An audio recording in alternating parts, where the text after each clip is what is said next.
अस्सलाम वालेकुम दोस्तों इंसान को जमीन पे आए हुए तकरीबन 2 लाख साल हुए हैं, लेकिन इंसान के आने से भी 6 करोड़ साल पहले हमारी जमीन पर ऐसे दियो राज किया करते थे जिसे आज हम डायनासोर के नाम से जानते हैं। दोस्तों डायनासोर ने हमारी जमीन पर चंद सौ, चंद हजार या फिर चंद लाख साल तक राज नहीं किया, बल्कि इन दियो ने हमारी जमीन पर 16 करोड़ साल तक राज किया था। लेकिन दोस्तों ऐसा क्या हुआ था जिसकी वजह से ये डायनासोर हमारी जमीन से खत्म हो गए थे? दोस्तों साइंसदानों को अभी तक 900 से भी ज्यादा डायनासोर की अलग अलग किस्में मिल चुकी हैं। दोस्तों एक रिसर्च से पता लगाया गया कि जब ज्यूरासिक पीरियड अपने अरूज पर था तो उस टाइम हमारी जमीन पर 400 बिलियन से भी ज्यादा डायनासोर पाए जाते थे, यानी कि 40,000 करोड़ से भी ज्यादा। लेकिन दोस्तों आज से तकरीबन 6 करोड़ साल पहले हमारी जमीन पर ऐसा क्या हुआ था जिसकी वजह से ये इतनी बड़ी डायनासोर की तादाद एक ही लम्हे में खत्म हो गई थी? दोस्तों आज का टॉपिक इसी से रिलेटेड होगा। तो दोस्तों ये वीडियो स्टार्ट होने से पहले आप मेरे चैनल को सब्सक्राइब कर दें और अगर आपको मेरी वीडियो पसंद आए तो इसको लाइक एंड शेयर लाजमी कीजिएगा। चले दोस्तों स्टार्ट करते हैं।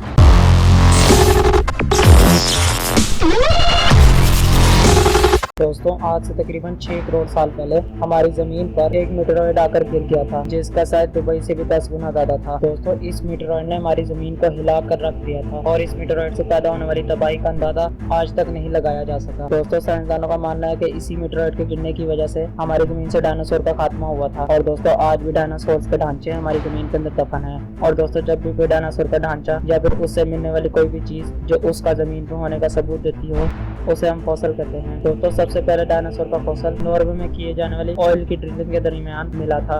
दोस्तों ये फॉसिल हमें समंदर के बॉटम से भी 2250 मीटर नीचे मिला था। दोस्तों ज्यादातर फॉसिल तो हमारी जमीन में करोड़ों साल तक रहने की वजह से अपनी सही हालत में नहीं रह पाते। दोस्तों ज्यादातर फॉसिल गलकर ऑयल की शक्ल इख्तियार कर लेते हैं जिन्हें हम प्रोसेस करके फ्यूल के तौर पर इस्तेमाल करते हैं।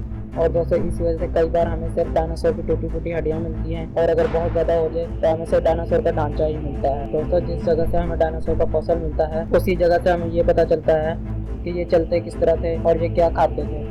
और दोस्तों अभी तक हमें एक भी डायनासोर ऐसा नहीं मिला जो अपनी असल हालत में मौजूद हो, लेकिन 2011 में ये भी हो गया। दोस्तों 2011 में शॉन्ग फंक नामी एक आदमी कनाडा में मौजूद एक माइन में खुदाई का काम कर रहा था।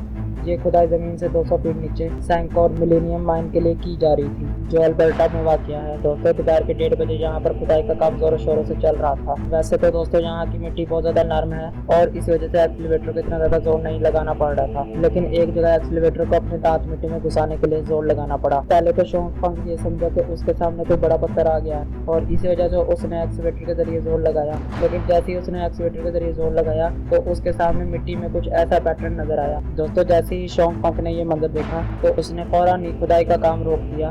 दोस्तों शॉन्ग फंक ने अपने शिफ्ट सुपरवाइजर और उनके साथ वहां पर सारे काम करने वाले लोग घंटों तक इस चीज को देखने लग गए। लेकिन दोस्तों इस हकीकत से पर्दा तब उठा जब वहां पर रॉयल टायरल म्यूजियम वाले डॉक्टर डोनाल्ड हर्डेंसन ने सीन में एंट्री मारी। डॉक्टर डोनाल्ड जिनको बहुत ज्यादा प्री हिस्टोरिकल फॉसिल का एक्सपीरियंस है, वो ये देखते ही समझ गए कि ये किसी ऐसे जानवर का फॉसिल है जिसके बारे में आज से पहले कोई नहीं जानता था।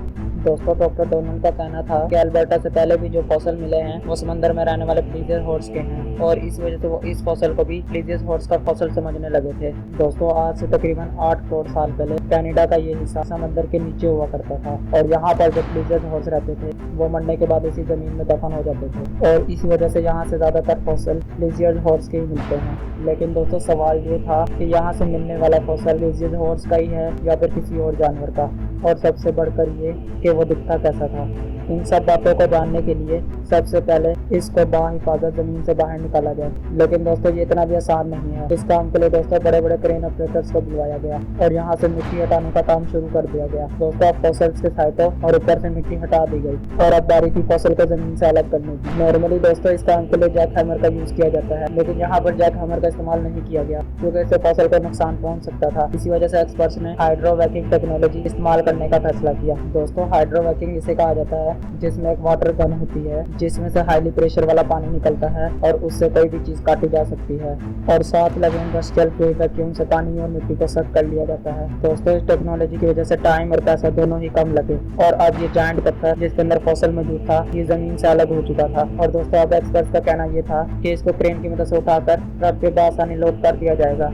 लेकिन दोस्तों सबके दिमाग में एक डर सा बैठा हुआ था कि कहीं लोडिंग के वक्त कुछ एबनॉर्मल ना हो जाए, और वही हुआ जिसका सबको डर था। दोस्तों जैसे ही क्रेन ने इस फॉसिल को ऊपर उठाने के लिए जोर लगाया तो ये उसी टाइम 2 टुकड़ों में तकसीम हो गया और ये देखने वाले साइड के लोगों को तो जैसे सांप ही सूंघ गया।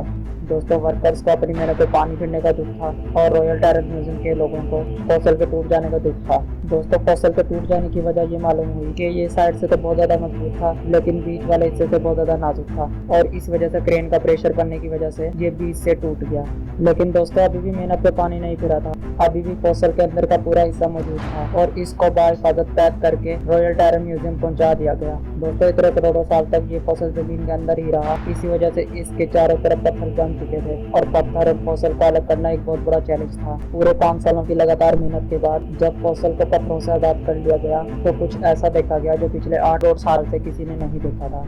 दोस्तों सारे लोग ये देखकर हैरान थे कि ये किसी प्लीजेज हॉर्स का फॉसल नहीं है, बल्कि ये एक डायनासोर का फॉसल है। लेकिन दोस्तों सबको जोर का झटका तब लगा जब उन्होंने ये देखा कि ये डायनासोर जमीन के अंदर इतनी अच्छी तरीके से प्रिजर्व था कि इसकी स्किन भी अभी तक डैमेज नहीं हुई थी और ये अब तक का पहला डायनासोर था जो हमें इतनी अच्छी हालत में मिला था। दोस्तों पास्ट में जो हमें डायनासोर मिलते थे उनमें से ज्यादातर की हड्डियां ही मिलती थी, जिनको कई सालों की मेहनत के बाद जोड़कर म्यूजियम में प्रिजर्व किया जाता था। रेडिश ब्राउन कलर की स्किन, सेल्फ डिफेंस के लिए पूरी बॉडी पर आर्मर जैकेट और 3.5 टन वजनी इस डायनासोर के बारे में और कुछ मालूम नहीं हो सका। दोस्तों जब टेक्नीशियन ने इसको पूरी तरह से पत्थरों से आजाद कर दिया तो अब बारी थी पैलियोंटोलॉजिस्ट की, जिनको इस डायनासोर की अजीब किस्म के बारे में मजीद तहकीक करनी थी। सालों की रिसर्च के बाद जो पता लगा वो बहुत हैरानकुन था। उनको पता चला कि ये डायनासोर 11 करोड़ साल पहले मरा था और जिस वक्त ये मरा था उस वक्त ये खाना खा रहा था। दोस्तों ये डायनासोर आहिस्ता आहिस्ता चलता था और खाने में प्लांट्स खाता था और हैरत अंगेज तौर पर इसके पेट में उस प्लांट के ट्रेसेस भी बरामद हुए जो इसके साथ ही प्रिजर्व हो गए थे। दोस्तों ये डायनासोर ज्यूरासिक एज के उस दौर में पाया जाता था जिस दौर में रेप्टाइल्स का राज हुआ करता था। इन डायनासोर्स के खत्म होने के बाद जमीन, हवा और पानी ने इन जानवरों को नए जानवरों में रिप्लेस कर दिया, जिनमें टी-रेक्स जैसे खूंखार जानवर भी थे। तो दोस्तों ये थी आज की वीडियो, पसंद आए तो इसको लाइक एंड शेयर लाजमी कीजिएगा। चले मिलते हैं अगली शानदार वीडियो में, तब तक के लिए अल्लाह हाफिज।